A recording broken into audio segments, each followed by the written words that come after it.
آپ دیکھ رہے ہیں روشن پاکستان نیوز۔ آج کراچی پولیس آفس میں additional I G Karachi Ghulam Nabi Memon سے سندھ رینجز میں ڈی ایس آر کے عہدے پر ترقی پانے والے افسران نے lieutenant colonel Aftab S O D G Rangers کی قیادت میں ملاقات کی۔ اس موقع پر D I G admin Asim Ahmed Qaim Khani, D I G south Sharjeel Karim Kharal, D I G T N T Shumail Riaz ملک بھی موجود تھے۔ Additional I G Karachi Ghulam Nabi Memon نے سندھ رینجز کے وفد کو کراچی پولیس آفس میں ان کی آمد پر خوش آمدید کہا اور ڈی ایس آر کے عہدے پر ترقی پانے والے افسران کو مبارکباد دی۔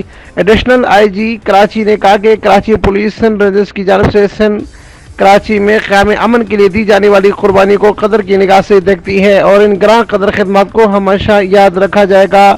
لیفٹیننٹ کرنل آفتاب نے کہا کہ امن و امان قائم کرنے میں کراچی پولیس کی قربانیوں کو بھی فراموش نہیں کیا جا سکتا اور ہم آئندہ بھی سندھ کراچی میں امن و امان قائم کرنے میں کراچی پولیس کی شانہ بشانہ کھڑے ہیں، کیونکہ کراچی میں امن و امان ہوگا تو پورا پاکستان ترقی کرے گا۔ ملاقات کے آخر میں سندھ رینجرز کے نئے ڈی ایس آر کے اعزاز میں زورانہ دیا گیا۔ امین فاروقی، روشن پاکستان نیوز، ٹھٹہ، سندھ۔